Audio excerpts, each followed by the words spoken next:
let's talk about maybe some of the tools that you were using and maybe what you're using today.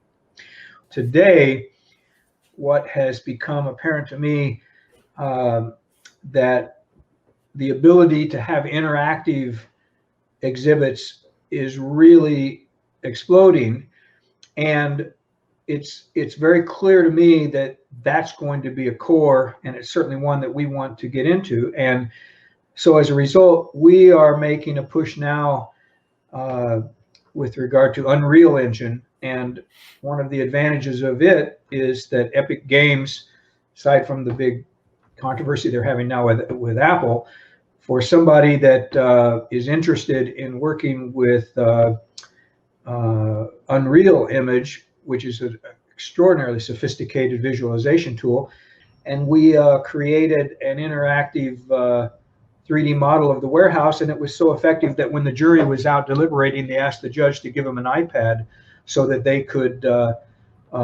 navigate the model. And yeah, and what you see here, this is a portion of the model that we have on Sketchfab, which is a real-time rendering program, and this is part of what was a larger interactive exhibit where the prosecution could not only dissolve away the floors and they could show the location of the fire, but also the post-fire conditions and the presence of the decedents in the wreckage. So I think what you have now, 10 years from now, is going to look rudimentary, just like I say we look back on the stuff in the 90s.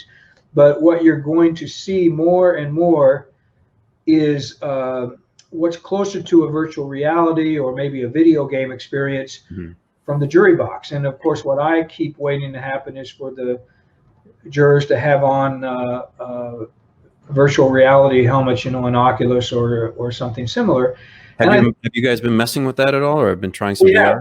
We have, and we actually had a case that we had a judge and counsel that were amenable to it. So we were going to go forward, but the case settled. And so right now we have we've kind of got all of the steps in order, but it's so difficult to find an active lawsuit where both sides would agree to it. Almost by definition, as an attorney, you are suspicious of anything the other side is in favor of. And so if you were to go to 100 lawyers and say, hey, the opposition wants to use this VR technology, would you be okay with it? I think 100 times they would say no, just as a reflex. Sure. But that's going to change eventually, and I think within the next year or two we will see that happen. And I hope we get to do it. If not, I hope somebody else that's